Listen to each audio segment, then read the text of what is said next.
Welcome to the Path Podcast. It's May 31st. My name is Tani. I'm here with Auk. Hey, Auk, and today we have a guest. Stoked to introduce Tori. That would be me. I am Tori. Hello. Tori works with us at the shop. Tori does our social media and our events and does a lot of the edits that you might see and all kinds of other stuff. I feel like I bounce around. I've done many a thing, except for I've never been a tech. God forbid. That would be. I tried Fools with Tools. Shout out to Fools with Tools. That was an attempt. That's about it for me. But otherwise, I've worked in the shop. I worked pre-COVID. Worked during COVID here. That's right. Which was crazy. It just straight into the fire. I was like, oh, I've never worked at a bike shop before. Oh my God, I'm working at a bike shop and we're working out the front door and there's lines and I'm terrified. It was wild. We made it. We made it through. It was hard for seasoned veterans. Yeah, seriously. I was not prepared for the chaos that was COVID. You made a great first impression on me, though. Did I? You did. High integrity. Person of high integrity. Oh my gosh, didn't I forget that you were on the team at one point? Something like that. And I was like... I was driving off and, on my way home, I get a call. It was me. Yeah. And I apologized. Tori, and I was like, man, that's awesome. That I felt really bad. You shouldn't. But I appreciate it. I appreciate it. I'll validate, and that's okay. But I really appreciate it. And of course. Yeah. I feel like it doesn't take anything to just like provide good customer service or just like be nice to somebody. Like regardless if you're on the team or not, it's like if I mess up, like I need to take that and be like, oh, my bad. I will fix it. And it didn't matter if you were on the team or if you were just, Billy down the street. I was like, I have to make sure like I felt bad, so I'm glad. That makes me happy. Yeah, well, thanks, Auk. No, thank you for owning that. Blushing. Ownership is a rare trait these days, and I really appreciate that too. I mess up a lot, and I'm proud to say that. I do too, and I try to own it when I do. Absolutely, which is half the battle, honestly. I think, because so many people are like terrified to be wrong, and I'm like, oh yeah, I'm wrong. 100% am I wrong? Right. Can you teach me how to do it right though next time? I feel like that's the question that people don't want to ask is then how do I fix it? Right. Yeah. What I learned, what I take from this. Absolutely. And you can take something for anything, even if it's like I accidentally drop something at the store. Like it's like, okay, I now know how to go ask for help, because I've spilled things. I've knocked over. I'm a klutz. Like I've spilt things all over the floor at like grocery stores before, and you just sit there and you stare at it and you're like, well, I get to go tell somebody I did this and go and own up to it and be like, hey, next time if I need help grabbing something, like, should I just go and ask? Because I'm short. Yep. I'm 5'3". So I am notorious for trying to reach stuff on the top shelf. And there have been disastrous consequences. Climbing on the first couple of shelves to get to the... Yes. And I'm a climber. Like I rock climb in like my free time. Right. So I'll climb anything. Right. Like you'll put a wall in front of me and I'll like be sitting there. I'm like touching it. I'm like, oh, this could be like a V2. Right. I think I could that could be like a jug. So I'm just dangerous around in front of tall things, really. I like to kind of jump and tip the thing I want over and then catch it. Yeah. Oh, yeah. For me, it's like the like nudging it off the corner. I'm like, okay, how far can I get it until it just falls? Yeah. Sometimes it works. I used to be, they used to call us box boys, but I don't think they call that anymore. A courtesy clerk, I think is what they call them now. And I would be the person that they would call to clean up on aisle, blah, blah, blah. And all was fine until the one day I had to clean up a bottle of broken Caro syrup. Someone dropped a bottle of Caro syrup and it broke. It is the stickiest stuff. Yeah, that took a while. Because it's like, I understand like mistakes happen and like things happen, but that doesn't make it suck less. Right. It's still a pain. You still have to clean it up. Someone still has to clean it up. I had a lot of lesson learning on how to not clean up Caro syrup. Sure, yeah, I bet. I've had to do it in my house, and that was enough. Paper towels don't work well. What does? Man, I don't even remember how I ended up doing it. So what did we really learn here? Yeah, exactly. Exactly. Don't drop the Caro syrup. Don't drop the syrup. It will not end well for anybody involved. Anyways, maybe a little shop news. Sure. Get into some of the reasons we brought Tori in today. Of course. After that. Sorry. No, that was perfect. That was a good pre-introduction. So trail work at Santiago Oaks on June 17th. The Path is kind of the sponsor, coordinator, moving force in this one. I'm excited. We need it. Meet at the Wines Drive entrance at 8. No walk-ups. So you have to sign up ahead of time. You can sign up on the Facebook event, or you can email val@thepathbikeshop.com. Do we have to bring tools? No, if you have them, it might not hurt to bring hand tools, gloves, sunscreen, water. Right. For the love of God, wear sunscreen. Yes. Be prepared to be outdoors for hours and do some exercise, maybe Absolutely. a snack. Light, long sleeve shirt, maybe. I like that. Maybe light, long, like long pants. Yeah. Is also helpful. It's itchy. Mustard is itchy. Mustard is. I did some trail work recently with shorts. Yeah. Oh, bold, brave. Yeah. Maybe that's another lesson learned. Learning lessons Learning with lessons, Auk and Tori. right? Yeah. Featuring Tani. And don't bring, if you're going to use hand tools, don't bring your bicycling gloves. Oh. No, yeah, gardening gloves. Gardening gloves, Yes. yeah. There is a difference. Yes. And they will rip and you'll be really sad. Yeah, it is possible. Yep. Oh, that's great. I'm excited about that too. Yeah, I'm stoked. Yeah. The Path is still hiring a tech. We are waiting for the right one. We're looking for resumes. And, Tori mentioned she had done every role here except tech. Sure would be cool if some of our resumes that we got were from women or females. Please teach me things. I would love to learn. The workshop has been the most challenging place to bring in more different types of people. So we would love to have that opportunity. And I would say, like, as coming in and being, at the time I was still in like college and I was so scared to be like with all the guys working at a bike shop. It has been like, I've met some of my very best friends here. So I could not recommend it highly enough to be like, yes, awesome. It is such a welcoming environment. Everybody is like, you could become part of the family, or I think so. Thanks. Just throwing that out there. That's of course, great. absolutely. That is great to hear. I've been here 3 years and there's like a reason, 100%. Like I've met some of like the most amazing and like welcoming people here. Could not recommend it highly. It's awesome. Thanks. Yeah, hopefully that helps some people understand that we're approachable, and we would love to have your talents as part of on our team. I could not agree more. I like that video that you posted. You did a little live shot, or not live shot, but a little reel in the shop. Yeah. A few of the guys. Oh yeah, on my personal live. Instagram, Yeah. I went live. Yep. Yeah, we're thinking about going live more, maybe potentially on our Path Instagram, and I was kind of experimenting with that a little bit with lower stakes. Yeah. But yeah, our marketing consultant said that basically that the algorithms are favoring live. Oh, interesting. Which is weird because I've never used it. Yeah. I'm like, who would want to watch me make a sandwich? Like, It kind of In real time. yeah, right. it's a fascinating concept. But I mean, Twitch is insanely popular, and that's streamers where you're watching them in real time playing a game or performing. Like, there's like violinists on there that you can like request song. It's crazy how much live content is.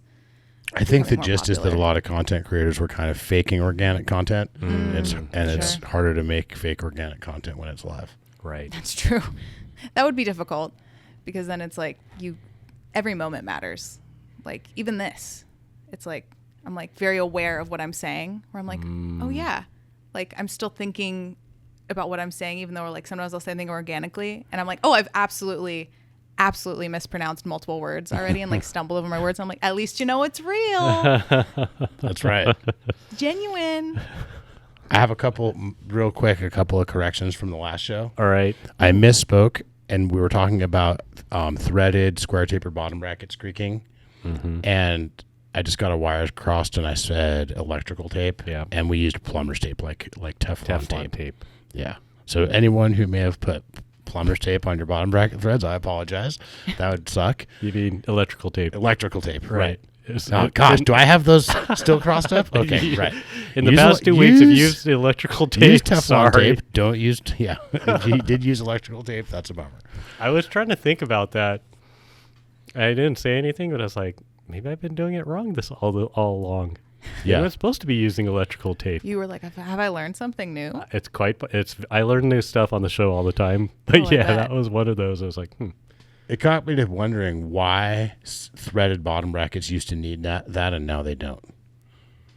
And I think it's because they were so flexy that they were always kind of twisting looser and tighter and stuff. That's true. And the spindle is on the new cranks is kind of shoring everything up, I think, and making it so those threads don't take as much kind of weird loads. Maybe. It's my theory. I know some threaded bottom brackets come with a little bit of like almost Teflon paste embedded, like a thread prep. Yeah, thread prep on it. Yeah, I don't know if it's Teflon or if it's more of like a thread lock and anti-seize type thing. Right. Like it reminds me of spoke prep almost. Right. But not all threaded bottom brackets come with that. Oh, I think all of them come with a treatment on the threads these days. That is part of it, is that more and more things come with a treatment on them, so you don't have to put a treatment on them. And then I also got my numbers wrong on the transmission kits with the cranks versus without the cranks. And I thought there was a $200 difference on the XO one when you get a chainring versus when you get cranks, but it's really a $300 difference. So my bad on that. That's okay. It's okay. It still might be Mistakes happen. It still might be worth just buying the chainring, the full crank set versus just the chainring. Yeah. But anyways, thanks for the corrections. I've been seeing some really cool posts on the women's rides, and I kind of want to just go shoot pictures sometime. Oh, it my looks gosh. like a really cool vibe, and I don't want to insert a weird dynamic, but sure. it just looks really cool. I love those rides. They're very near and dear to my heart, and we have an amazing group of women that have started coming out, and they've grown immensely. The last one we had was in San Clemente, and there was 20 women there, and it's crazy. Awesome. It's bonkers. I've met some amazing women. Jackie is a new girl on our team who I met on the rides, and she's been going to the Path for years and had no idea, and joined these rides, and now she's become one of my good friends, and I see her every week over the hump, and she's on our team, and it was just such a cool like transition to like watch that. And any lady shredders out there, please come. We would love to have you. There's never enough. Like the more the merrier, please. Like anybody come. The next one is not like this next Wednesday. It's the Wednesday after that. And it is. Are you pulling up the date? Yep. Please. So that'll be Wednesday the 14th. And we're doing waterworks, which will be fun because a bunch of the ladies had said that it was primo right now. So nice. Let's go see. And then after that, we're going to have one with Crank Brothers on the 28th. And that one is going to be from Crank Brothers. And then we're going to like ride up from there. And then at the end, we're going to have a little party and tour around Crank Brothers, which is really cool. I've never been, so I'm excited myself to go and see it. And Katie is our contact there. And Katie I met on the women's rides too. So I actually went and rode with Crank Brothers from their shop recently. So it's right there off the 133, and that road climb up to top of the world is pretty painful. Yeah. But no, I'm not trying to describe. I'm hoping that sounds inviting. I was going to say, I was like, if anything, I'd rather do it on a mountain bike where I have all the gearing than on my road bike. Oh yeah, 100%. Because I'm like, I can just take my time. That's the thing. We don't care how fast you are. Right. Slow. Yeah, that means we take lots of breaks. We take lots of pictures. We look at the pretty flowers, you know. We're just there for the vibes. What's the kind of riding level on the group? Intermediate, but no drop. Like we have a great set of women too that are like different levels of skill. And so if you're like, oh, I'm not super comfortable, like I don't want to ride down that section, or we always are down to have like send a couple of like girls, like usually we have somebody from our team, Shannon, Trishelle, we love Shannon. Shannon's great. Letty, they always are like, yeah, we'll just take a little group and they'll go and they can do different trails. Or I've led girls instead of going down chutes, just going down up chutes. And because like, we're chilling. Like, I would rather have everybody get to the bottom safe. And like, if you want to pass me, like go right ahead. We're just chilling. And intermediate, no drop. And anything that would be above that is like the luge. And that's because there's no bailout point. You just have to, you can only go one way. Right. Yeah. Otherwise, though, we're not against finding different routes or making it work for everybody. That's cool. Great. We're just there to have fun and unite as like women. I love that you're attaching like experiences. You're attaching little events to the ride itself. Yeah. That's a fantastic. It's like one of those things where in my head, I'm like, oh, do I want to go ride my bike today?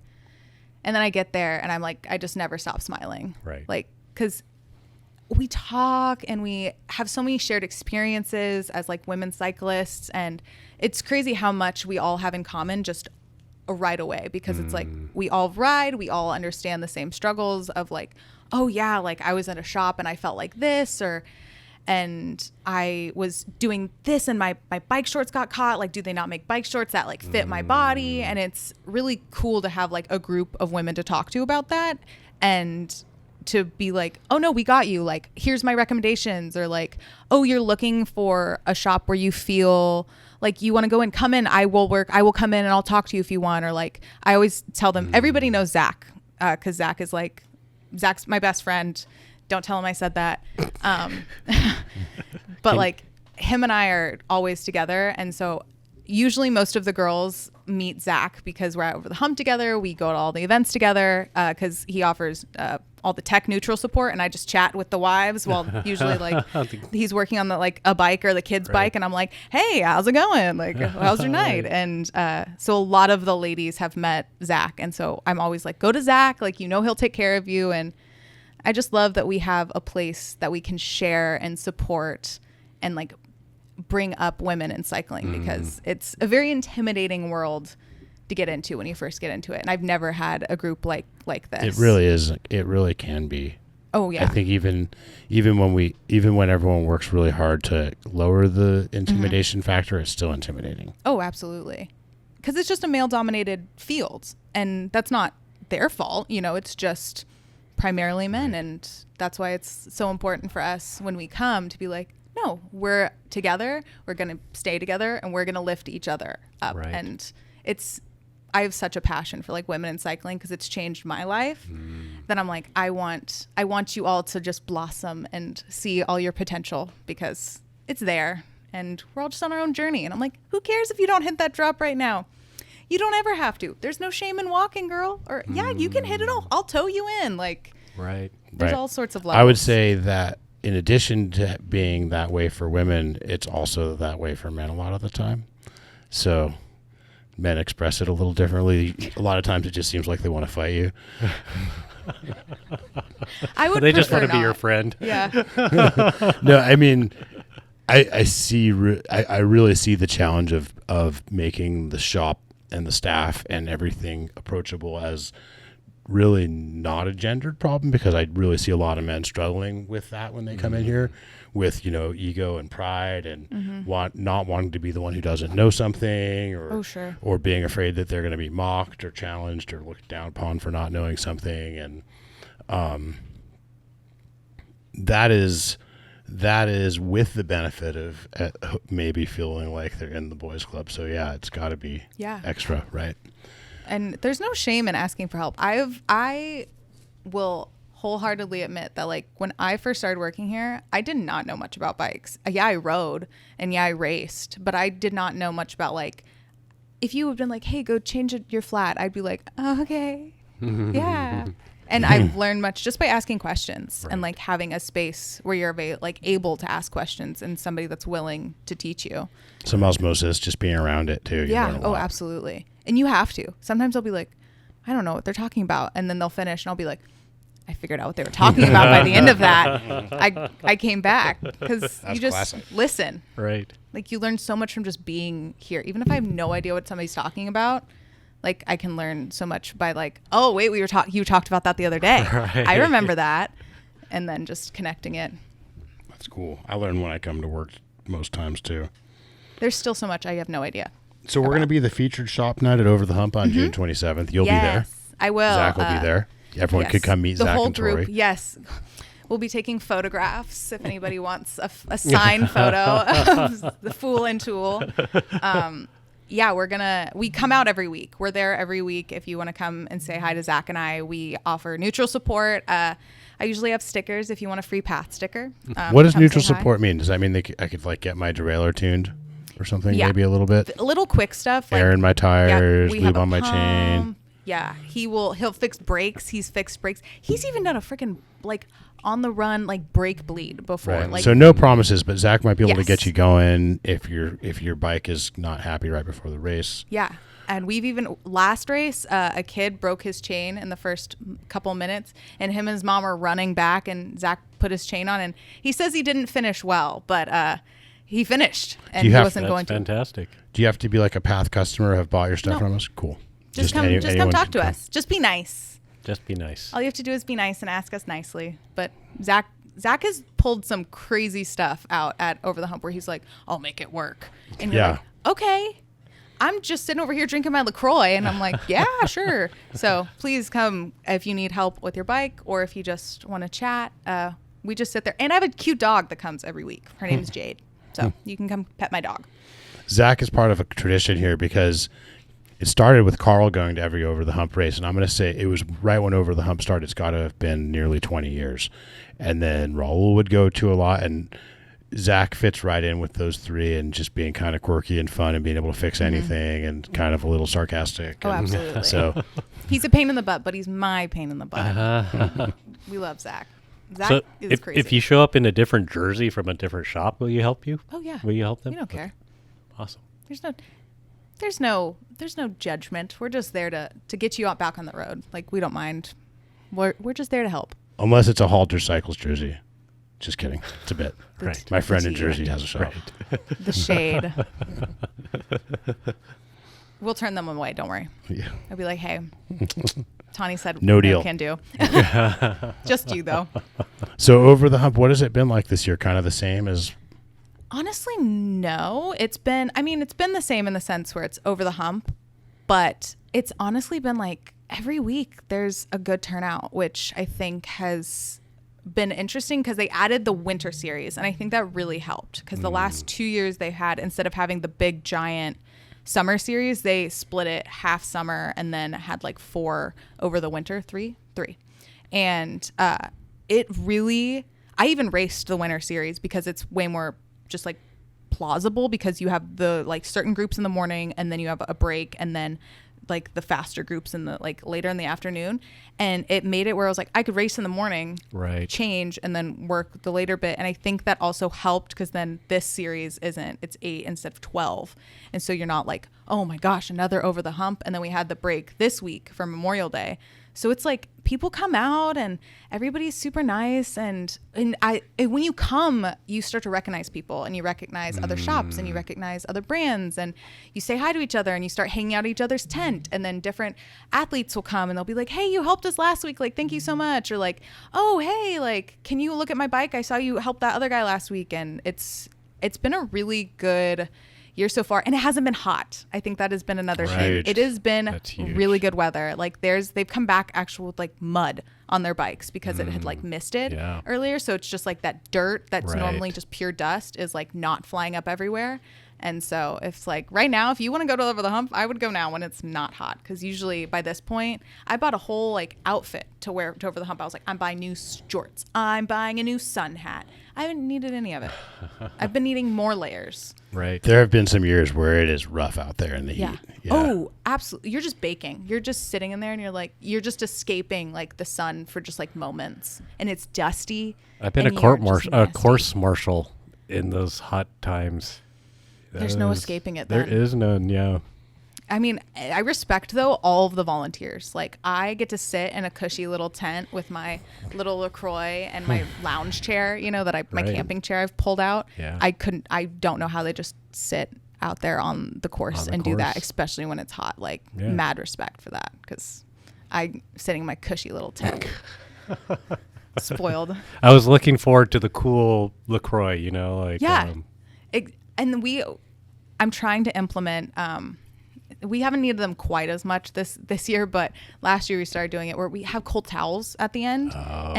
Those things are game changers for when it's hot. People come and they're like, oh, you have a cold towel? And I'm like, yeah, I do. They've been sitting in my freezer. And it's so nice to have that and like to see them like wipe off the dirt. I'm like, I'm so glad I had that for you. Yeah. So like a wet cold towel? Yeah. Oh yeah. That sounds nice. Yeah. I put water on them. I don't know why I'm telling you how I make the towels Secret cold. sauce. How do I secretly do it? I just like because you're put water neutral on them. support. Exactly. This is how I participate. This I is come neutral with support, cold right? towels, and That's Zach right. actual provides like tack help. I'm like, towels, free stickers. That's my support. Is just that, and I love it though. I think it's fun, and you meet so many people, and you start to know the people that work there. You start to know the people that race, and you start to cheer for people even when you don't know them. I'll cheer for.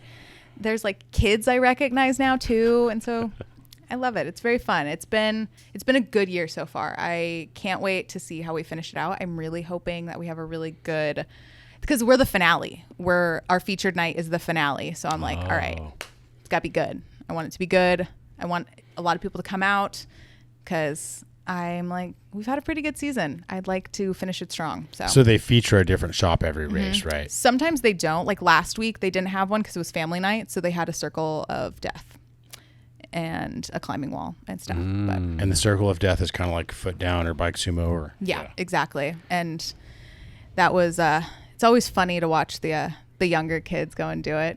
Because I'm like, this just is entertainment. Because I could just get to sit and watch. I'm like, so glad that's not me. And I just get to watch the boys do it. It's always like a group of like high school boys that always are like, I gotta go. They're all about that. Yeah. Oh, absolutely. And I love to watch it. So I'm like, great. This is free entertainment for me. Because we're also right by the course. So I turn my little chair around.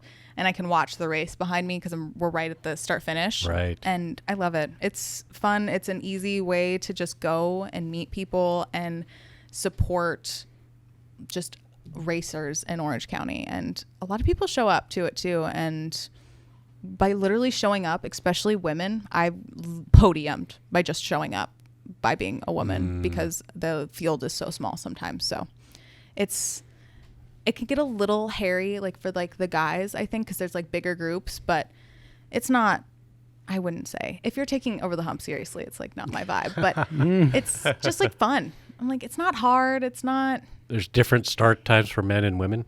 There was there's like a staggered start, but not anymore. They let you just go like, okay, women, okay, next group, okay, men, okay, like they just go through the age from elite down to beginner, basically. But over the winter, that was really nice, was that they did it in the morning was like beginner, intermediate, and then I think it was sport, and then the afternoon was super sport and elite. Right. And that was so nice because you didn't have to race with like the horde. Right. Yeah. And it was like, okay, I get to avoid at least like a little bit of it. And I didn't feel like I got as like trapped in the pack a little bit, which can happen. Like you all spread out, but at the beginning it can be a little bit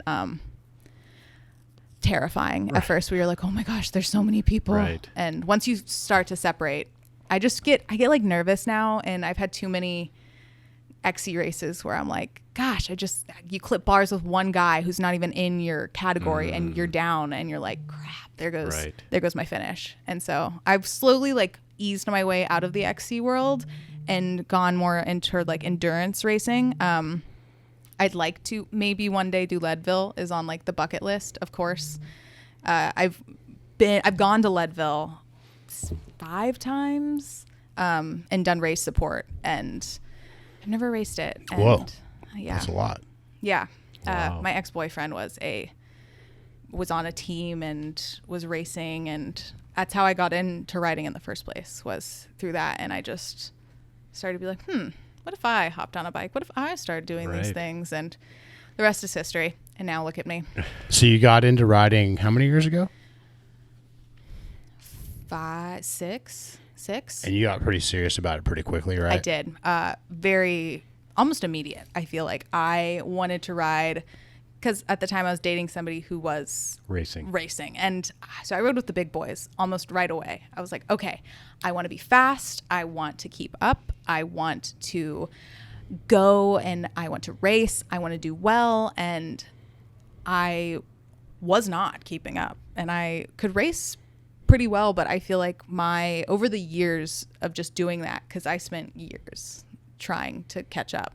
And it's hard. It's not. Because you're riding with the boys, catching up to the boys. Who are already far beyond me, who have been racing since they were in their teens. I'm like 22 at the time, trying to gain for lost time. And I'm like, okay, how am I going to keep up? How am I going to get better? And I'm training and I'm riding, and I was in college at the time. So I was like, all right, I would ride between classes. I would ride to school. I would ride on weekends. And it was just more, I was like, oh yeah, I'll just fill my time with that. Cause I used to be 185, 190 pounds. And I lost all of it through just becoming a gym rat. And I was like, oh wait, this cycling thing is like pretty cool. Like I could do, instead of going to the gym for 2 hours, I can go ride my bike. Right. And so I got really into it. And after years of that, I was like, I hate my bike. Oh, at first it was fun. Yeah. And then it was resentment. Oh, absolutely. Because it's, you give so much sometimes and you're just defeated when it's like, oh man, I didn't get my race result I wanted, or, oh, I'm still not PRing that segment, or whatever it is. And comparison to self and to others. Right. Oh, absolutely. And you think you have like, you're only competing against yourself really. But like, I didn't think that. I was like, I want to be better. I want to do this race. I want to do that race. I want to get this time. I want to hit these numbers. And go figure, the less I started looking at my Garmin and like the bigger bike I started getting on, because you can't have a Garmin mount on like a trail bike. You look silly. And so I was like, all right, I don't want everyone to judge me. And so I started like putting just like Strava on my phone and just like in my pocket and my bibs. And I was like, oh, kind of nice to not have a clue how far I've gone or how long I've been riding. And I just... When did that start? When I started working here. Right after that, I trained for one more race. I did the 30-mile whiskey off-road in Prescott, Arizona, because that's my hometown. I had to race it. I didn't want to do the 50 because I didn't need to go to Skull Valley and back like that. I wanted to race like my trails that I grew up on and never appreciated at the time. Because I did not. My dad rode mountain bikes when I was younger. And where was that? In Prescott. Okay. Yeah. My whole childhood, my dad did triathlons. And so he was riding mountain bikes in Flagstaff and Phoenix and bushwhacking in Prescott at the time. And I had mine and I would ride like what would be basically just a fire road. And I'm like, so gnarly. And now I look back at that. I'm like, I was on a full mountain bike, on a full suspension mountain bike, just a fire road, a flat fire road. Right. And I'm like, I was missing out on like amazing trails. And so I had to go raced them. And then that was last year that I raced it. And they just had their one this year. And I was like, I'm not doing it. I was like, I don't want to ride like that anymore. And I knew that I wanted to do that ride. And that was like the choice that I made after coming to work here. And because over COVID, all I did was ride. I was like, I don't have anything to do. All I know what to do is ride. It's the only way I know how to work through all this. And I think I like kind of squeezed the life out of myself, but I knew I had this goal in mind. And I was like, I'm still going to do it. I still want to race it.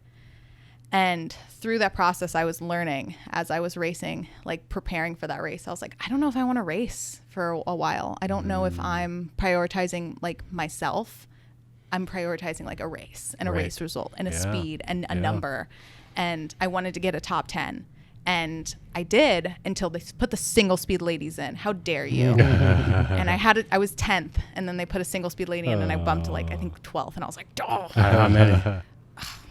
200. Nice, that's solid. I was very proud of my there. result. Yeah. That's the reason I feel like I was. And then I took a massive crash the next day. I had a mechanical failure, and the day after the race, I took a humongous crash, and it really I had to like take a second and be like, okay, I think I'm going to take a break from bikes. And I did. And I was like, I don't miss it. And I was really worried because I like knew, I was like, I work for a bike shop. All my friends ride. Like I can't not ride my bike. But like, I genuinely like was dreading going and riding my bike for a bit. Cause it was just. It's okay. The dirt will come back. It does. And it does. And that's the thing is working here and like finding a group of people that don't care how fast you are and that don't mind if you're like, hey guys, like I'm not going to be fast today. Like, and they're like, yeah, let's take it slow. They'll bring the heavy bikes. Like Zach will be like, oh, I'll bring the downhill bike. And I'm like, yeah, no, you won't, but go my pace or something. Cause it's good to have like, and then the women's rides have changed so much of my experience as a cyclist, like finding not only women to ride with, but people that sometimes I'm at the front of the pack And sometimes I am dead last and I'm hanging out there, and I have a great time no matter if I'm at the front or the back. Yeah, I like how you said you were you were prioritizing the race or the result over yourself. Absolutely. And I feel like I did that in a lot of aspects because I just wanted to be stronger or faster or better. And that applies to so many people who get into the sport, right? You're not alone in that perspective, right? And I wish more people would like come to that realization, and then come through it. And it's not easy to like realize I've given my whole life to this two-wheeled machine that is beating the crap out of me. Because my body I was taking crashes, like, because I was like, I want to hit stuff. I want to hit that. I'm going to hit it fast. Like, I can do this. And I'm on an XC bike. Like, I was not prepared for some of the stuff that I've done. And I've done some sketchy stuff on an XC bike, but like. That was an Epic? Especially, yeah. I was on what are you riding now? I'm on my Shadow Cat. I love it. I'm selling my Stumpy. I had a stump jumper, and the Shadow Cat came out, and I was like, I need this bike. I've never watched myself improve so much, like technically, than on the Shadow Cat. Like I hit my first gap on the Shadow Cat, and I was like, that was easy. Nice. Like, why did that feel so good? Like that was so easy. Like I want to do it again, and I like wanted to be towed into it again. I was like, I feel really comfortable because it fit my body because I'm smaller, and I was like, oh, it's almost like 27.5 wheels are like really nice for that. Right. And it might not be perfect for, if I did want to go do an XC race, but if I want to go ride the luge and I just want to bomb it, like it's perfect for me. It's like I can move it better, and like coming to that realization of like I can enjoy the descent more than the climb. Like I'll just get there. My goal is to get there and then I'll bomb the descent. But then not being ashamed in walking, like that was a big hurdle for me, was like being able to be like, I'm not gonna hit that. So I kind of get how you kind of came back and made it fun again, but like is there a story there? Is there a secret? Is there more of a story? Yeah, what do we need to know? I would say when it was really like even this last fall, I was pretty once the women's rides ended, I didn't really have a reason to ride every week, because that gave me every other week, all right, I'm going to ride Women's Wednesday. And I'd like known that in my head when I was done with the whiskey was I'm going to get through those. Like that's part of my job. And those were fun. Those are good. And I still had all my fitness, so I was able to keep up. And then October rolled around and I was like, gosh, I just don't want to touch a bike. And then we got all that rain and I really didn't want to touch a bike then. And so I was just kind of like rock climbing and like doing more like gym stuff. And I did like a couple of trainer rides here and there, but I legitimately did not touch my bike for probably like 2 weeks. Not 2 weeks. Oh my gosh, 2 months. Hello.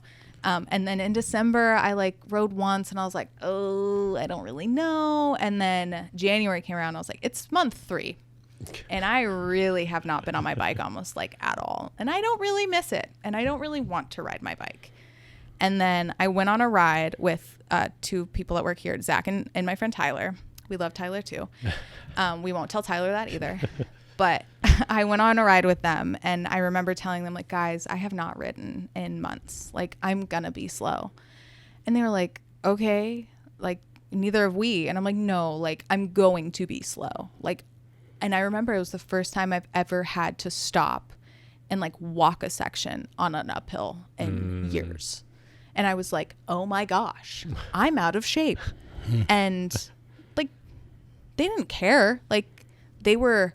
I'm pretty sure Zach like stopped and like walked with me because he's like, I'm just here to hang out with you. Like, I don't care how fast you're going. Like, we're just here to chat. And then, Tyler will just sit there and hang out with me. Even when he's on a relay now, and he just turns his little battery off and just pedals with us because we don't have one. And so and then we'll be like, oh, go do the extra credit lap. And so he'll go do the extra credit lap and turn his battery on. And it's like, we're not in any like forcibly like, oh, let's go let's go hard, like let's go as fast as we can. And of course I say go bomb the descent, like you guys go have fun, go bomb the descent. I'm gonna take it slow and easy. And like I had to, on that ride, like I remember we rode the luge, and I love the luge. Like the luge is probably my favorite local trail. Like it just, I love that it's a loop. I love that you can add on to it if you want. I love that you can go to Old Camp or go to whiting, or if you just want to do a quick hour. Like, and I remember being like, okay, I'm out of shape, but like I'm with my boys and like they don't care. And we were already making plans of like, when are we going to ride again? And I like remember I was riding the Shadow Cat too. And I was like, fuck, like this bike is fun. Am I allowed to say, ooh, yeah, I mean, that's okay. Darn. Totally. This bike is really fun. And I was like, I can improve on this. Like and I started to then like change my focus from like, I want to be fast to like, I want to be better. I want to have better technique. I want to know how to catch myself when I'm like coming out of a turn. And I started to like care more about that than how fast I'm going. Like I might not be, you know, a world champion downhiller, but I could feel comfortable enough where like if I come out of a corner a little squirrely, I want to be able to catch myself and be like, okay, and reset up and like hit a feature. And so I started just caring more about technique and who I'm going with. And it wasn't about like riding as fast as we could or like, okay, I need an hour ride with this heart rate and this many calories and this ascent or this whatever. Yeah, right. It was like, okay, we're going to go do a lap on the luge, or we're going to go up chutes and down chutes, and then maybe we'll go back up chutes again. And it just became more about like a social aspect, and like all of us just wanted to be outside and just wanted to hang out. And I remember being like, oh yeah, like I've like found of like my people. Like I needed to find a group of people that didn't care. And I think that can be hard in like a racing community. Absolutely. Yeah. Because I definitely didn't feel that for many years. I felt like I needed to be fast and I needed to be gnarly and all this to fit in. And then I found, you know, my group here and I'm like, oh, they don't care. Like I literally crashed last week. I crashed on, within the first 5 minutes of the ride. And I was like, guys, I'm so sorry. And they're like, shit happens. Like, we don't care. Like, are you good? And I'm like, yeah, I'm okay. Like, I'm just embarrassed. And they went and had a great ride. But it's like, they've watched me crash. They've watched me cry. They've watched me bleed. Like, they're not going to judge me if I take 5 more minutes on a climb. And sometimes they're the ones that are slower. Right. And I don't care. And no one should, regardless. No. It's like, I'm not there to hit a number anymore. It's like I'm there to ride my freaking bike. And that's what I started to care about again, is like the connection I had with my bike and like the connection it had with like me and realizing like my own strength and like my own power. And it made me be like, oh man, that makes me want to like run again. Like I've never liked running, but I was like, oh man, I kind of want to like run a little bit more, because then I think I could get my like cardio. Like it started just making me want to, instead of training my body for results, I wanted to train my body to support what I did. So it was like, my doctor was like, you have weak ankles. You should probably work on your ankle strength and your wrist strength, because it was affecting my cycling and my rock climbing, because when I would get hurt, my wrists and my ankles would suffer. And so I was like, all right, I'm going to go start going to the gym, because I want to improve those muscles so that I can ride harder and I don't have to worry about that if I crash. And it was just like a mindset shift for me, honestly, where I was like, I'm not a racer anymore. And that doesn't mean I won't be ever again. Sure. Right now I'm just a rider, and I'm very okay with that. That's cool. That's so speed positive. You mentioned the Garmin kind of being a tool of kind of negativity or something for you for a while. Back in the day, before we had GPS, we used to have to put a magnet on our spokes and like wrap a wire around a bike computer in order to ruin our riding. Right. And I did, we used to have bike computers, and I remember taking the bike computer off because it was my rides had become about, am I going to have a higher average speed than my last ride? Am I going to have a faster time? Am I going to all that? And and I would push harder too. I don't know if you would too, but I'd be like, okay, I don't know if it's good enough. I don't know if I hit that time right. And so I'd be like, I'm going to give it like a little bit more. And I got a very like good word of advice where it was from somebody who, he was a racer, and Brian Gordon is very talented, very fast. And he was like, don't give more than like 80% on the trail. Like anything past that, like you're going to get into like some, and I was past 80. I was pushing 90 if I could. I didn't care if it hurt. I did not care if I crashed. It was get up and do it again. And now sometimes I give like 60. And I'm like, that's okay. Yeah. I'm going to get there, but I'm going to get there in one piece. Right. And have some fun. Yeah. Right. And that means way more to me. I would rather be able to get onto my bike tomorrow than crush it today. It's not. And you find that speed where it's comfortable and enjoyable, but not overly cautious. Yeah. And there's times too where I want to rip it too. And it doesn't take away from that. And it doesn't mean I'm not going to be like, I feel really confident on this section. I'm going to go. I'm going to hit it hard. But it's just the mindset of like, if I see something sketchy, I'm not going to be like, oh, I have to hit this. I'll be like, maybe not. Or like, oh, maybe I'm going to take it down a couple of notches. Like I'm really pushing on this climb and like I can feel it. Cause I used to be notorious for like throwing up on the trail because I would push so hard. I would vomit. That's intense. Yeah. That is. And I was a puker and I was like, it's fine. It means I'm going hard. Like, and like, that just didn't bother me. If you're not puking, you're not trying. Are you fast if you're puking? Yes. I wasn't though. And that was the thing. The results weren't giving me anything that I was like, I wasn't doing better. And I cared so much about a race result and I wasn't even getting them. And I was like, I'm competing with girls that are 16 that are whip thin and that have been doing this since they were like 12. Yeah. And they're so small and so fast. Or younger. Yeah. Right? This has like, been, I was like, I can't keep up with them. And now I'm like, oh, please, go right ahead. I will be right here, girl. You have a great ride. I will see you at the bottom. Like, I don't mind.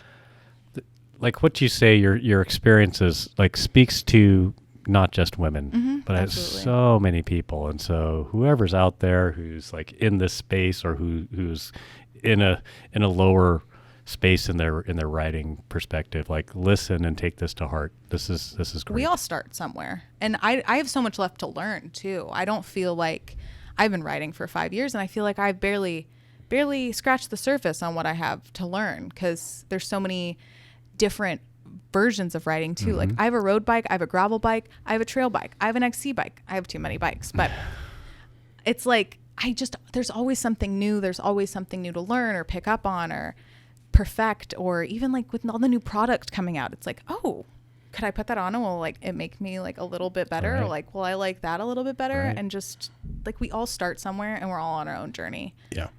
And to that point, I think a lot of listeners are probably thinking like, oh no, I ride into that kind of pain cave and I like it, and or I enjoy challenging myself and I enjoy progression and all that. And we're not here to tell you. I mean, I think a lot of us also share some of those feelings, and if it's fun for you, then that's what we're talking about. Yeah. And if it's not fun for you, maybe it is fun for you if you're still doing it. I don't know. Yeah. Like, who are we to say? I don't know. I think the main thing is that if it's fun, that you like what you're doing. Yeah. Absolutely. And that might be your thing for a while. Sure. I was just talking with my friend where I actually rode my me bike. Muscle bike. Muscle bike. I love that. I rode that recently on a good ride with one of my buddies, and he did Ironman triathlons, and I would train alongside with him, even though I didn't do those things. And I was like, man, this was really enjoyable. We rode at a conversational pace the whole time, never feeling like he was trying to rip my legs off. And he was telling me, Auk, I feel like I used to just ride for the event. And he says, I feel like I'm evolving into this different space where riding is so much more enjoyable. I love that you said I was like riding for the event. It's exactly what it is too. You're like, I'm not riding for me anymore. Yeah. And you like, it's a disconnect where you're like, I'm not riding my bike because I love to ride my bike anymore. I'm riding my bike as like a thing I need to check off on my checklist. Right. And that is not fun. And when he was in that space, I was like, I'm all for it. I'll ride with you. And because I enjoyed hanging out with him. Deep down inside, I think I really enjoyed being in the pain cave with him, and we'd always joke about who liked that more. And I'm still convinced he does. I can tolerate it with the best of them. Yes. But I would always say to him and to a couple other guys that we rode with, I hope someday you're not just in this training mode. Yeah. I never at that time did any of those big events, and I was like, I hope someday you're just riding for the enjoyment, because if you stop riding, I'll miss hanging out with you. Yeah. It's like a social hour for me at this point, where I'm like, okay, every other Wednesday I go see my girls, and then I ride every Monday after work with my boys, and we talk about our day and we talk about work stuff. It's like how we decompress as like cyclists. I feel like so many people, it's like not that I still don't put myself in the pain cave sometimes, because I do. Sometimes I am like, oh man, I'm suffering up this climb, but I'm going to keep pushing because like I'm having fun. My legs are like on fire, but it's in that good way where you're like racing your buddies. Yeah. Right. And it's like, but like that's how I de-stress now. It went from being a de-stressor to a stress, and then now it's a de-stressor again, where it's like, it doesn't need to be a chore.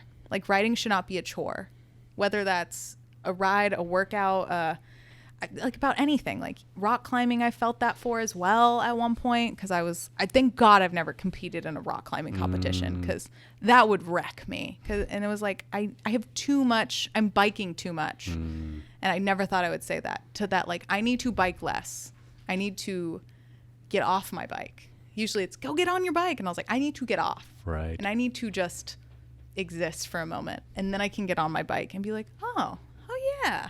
Because there's a level of pride to like admit that like maybe I don't like the pain anymore. Maybe I don't want to suffer. Maybe I don't want to race anymore. And people are like, oh, why? Like and it's like, no, I'm just done. Like I just need some me time with just me and my bike. Yeah. Like a relationship. We need some us time. Yeah. And I do feel like that right now. It's me and my bike are like learning to love each other again. I found myself saying that to people too. Like, why don't you race? You know, it takes a really special place like here and my body where I need to get myself to that space. And when I'm racing, that is really what you need to do. And then afterwards, I'm like, I'm just not sure I like that. You know, like it's just not appealing to me right now. I agree. And it might come back. I don't know. Yeah, that's what I was going to say. I was like, I might race again one day. I have goals that I still want to hit. You know, there's more endurance races I want to do because I prefer the long, I'm chilling, I'm going my own pace, I'm just gonna get there at the end, because XC crushed me, right? Because it is as hard as you freaking can for an hour, and I was like, I will kill myself if I keep doing this. I'm going to go as hard as I freaking can for an hour, and that was like just not it for me. And even finding like a race that I like to do, like, oh, I like endurance stuff, interesting, because I'm with myself most of the time, you know, you meet people along the way, but you're really in your own brain. And versus like XC, you're like, oh, I have to catch that person. It's like the girl in front of me, I don't even know if she's in my category. Or if they're going to finish. Yeah. We've had those too, where it's like, hey, do you need help? Like, are you good? And it's just like, you just have to find what makes you happy, whether that's racing, what kind of racing that is, if that's not racing at all, whether that's hardtail, fixie, like whatever you want to do. I'm like, just find what you like to do and do it, and the rest works itself out. Or at least I think so. Before we started officially recording, you had mentioned you're talking to Lee Donovan. She's, Lee, right? Lovely. Lovely. Lovely Lee. Legendary Lee. Lovely Lee. Right. There's so many good Lee things to say. It kind of brought to mind role models, and who have been those role models for you in your bike journey? I mean, I've had many, and it's, it starts with watching the racing. So like Yolanda Neff and like Kate Courtney, it was like, wow, they're so strong. Right. Like, wow, those are some like badass girls. Like I want to be like that. And then you start to then like incorporate yourself into like the world here. And Lee has been one where it's like Lee, the fact that I know her, the fact that I have her cell phone number, it shocks me, because like she's a legend. Right. She is amazing, and she is the most down to earth, kind person. Will teach you, will learn with you, and like has helped me improve my riding just by coming to the Women's Wednesdays and being like, hey, if you like, have you tried like doing this? And I'm like, no. She's like, try it on the next turn and like let me know how it feels. And I'm like, Lee, that felt so much better. And the fact that like I know her and she like is local is crazy, because she is legitimately a legend. And she's a world champion. Yeah. And she's so uninhibited. Usually you meet a world champion, they're a little seasoned, She's so kind of almost, she's retained that kind of childlike kind of vulnerability. It's so cool. She's so genuine and so like real. Yeah. And I've talked to her about, we both, I was talking about this earlier, but like we both have Hashimoto's, which is an autoimmune disorder. And she helped me discover that. Yeah. And it was Lee who helped me. And like I could talk to her about my tummy problems, the same that I could talk to her about my turning problems. Right. And like I've come to like learn so much from her and have such a respect for her and the atmosphere that she provides for women and asking questions and like being vulnerable in that sense where she's like, I don't know everything and I'm still learning myself. And you look at her and you're like, and she's so real. And I appreciate that about her endlessly so. And it's someone who's been in it for me. Sure. Thank you. And someone who's been in the industry sport life for this long, it's got to be helpful. Oh, it's crazy. It's so cool to see too that like she's still writing, because that's like a fear I feel like in my life is, am I going to be writing like 30 years from now? I want to. Yeah. Am I still going to like it? Am I still going to be good at it? Am I still going to be able to? And seeing Lee going out and kicking butt, I'm like, I might be like that. And like she still styles out jumps at Sky Park and everything. She's still literally like the jump line. Yeah. Lee's a monster in the best way. Yeah. And I love it. And she wasn't like somebody I'd thought like I would ever meet. And people were like, oh yeah, she comes in the shop. And I was like, she does? Right. Like Lee like comes in. I remember meeting her and I was like so nervous. You're like nerding out. You're like, I know. And there's also, I believe her name's Keelani, and she is for Pivot. And she came to the Women's Wednesday Sunset Shred last year. She is so freaking nice and so cool, and she can ride a bike. Like she is traveling right now all over the world, and she I think was just in Brazil, racing.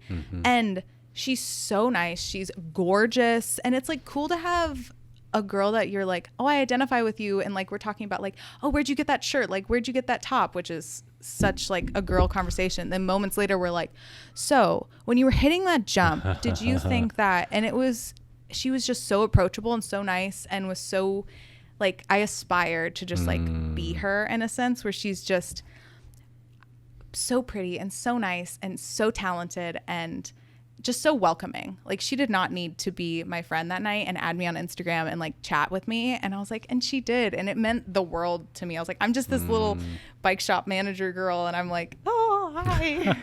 I love you. And she is, and I love like that they're local and they're nice. Right. And I don't think people know like how crazy it is that we like have these people local. Like what the heck? Like, we get to meet some really cool people. Yeah. And it's changed my view on a ton of other things. And Sarah Sturmey is literally my idol. I admire her and look up to her, and she is amazing. She rides for Specialized. She used to be 10-speed hero.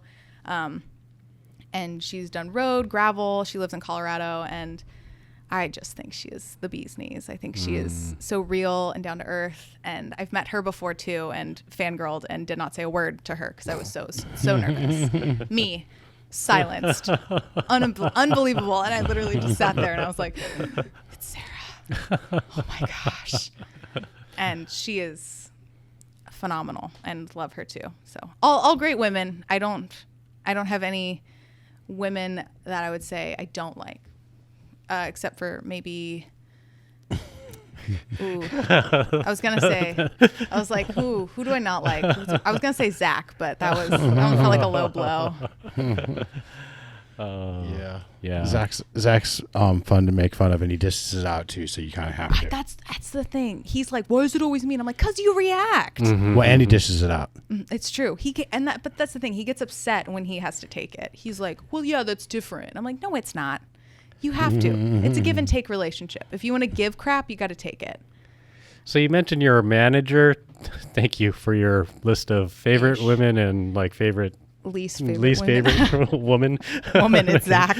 You mentioned you're a manager here. How's your role How's your role changed from the start to now? Different roles you've had here? Crazy different. And what do you do now? It's wild to look back on, honestly, and look back on the person I was then too. I feel like I've grown so much just as a person through the path, and found like a weird niche of like just genuine like meanness, because I was like in a space where everybody just is for like unapologetically themselves. And I love that. And I'm like a weirdo. I'm a self-proclaimed weirdo and I don't mind it. I talk, I am strange, I'm kooky. And I remember coming in here and I was like, I don't know anybody. I'm one of like the only girls. Like, I don't know anything about bikes. I know like enough, but if someone asked me what the freaking like air pressure I need is on this thing's tires, I have no idea. I was like, I run 18 front, 20 rear on my little XC bike. Like, I don't have a clue. And I was just working at the front of the shop and helping customers and just doing sales basically. And I had the potential of like moving up to maybe work in marketing. And that was like in the talk because I was in school getting my master's degree at the time. And I was like, okay, yeah, I'd like to do that. Once I graduate, that'd be cool. But they needed help during COVID because it was the wildest time. But that's the thing. I learned by fire. Like, it was learn or figure it out some days where it was like, there is a line all the way down the building. I'm carrying out 5 different types of helmets, none of which I've ever worn before because this is not a brand that I've ever worn. Right. And I was like, okay, I just have to figure it out. And it's crazy how much you learn when you're just in it. And so I then transitioned from that into being once COVID like started getting wrapped up but the web store was open at that point because Val, my boss, had me saying it like you don't know, had done all the work to get the web store up, and the web store was taking off, and I was like, okay, now we need somebody to put all this stuff on the web store because we have a ton of product. We now need it to go on the web store. And so I would sit there for many hours, and we would sit and we would put in the descriptions, we'd put in the pictures, we'd go find the pricing, we'd fix all of that. And I did that for months. There were months when I would do that. And then we got slowly being like, okay, we don't really have events because it's COVID still. And so we had the ride series, and that was my first like big marketing event, the closest thing I had because there wasn't any events. You do 8 rides or something like that, 6 rides over a period, and you Strava it or you record it. And we were like, and we'll give you, we had like a photo contest at that point too. And we were just like looking for ways to connect with people. And I won't lie, my job was hard then because it was like, I'm a marketing manager and I didn't really need to market anything because the bikes were flying out because of COVID.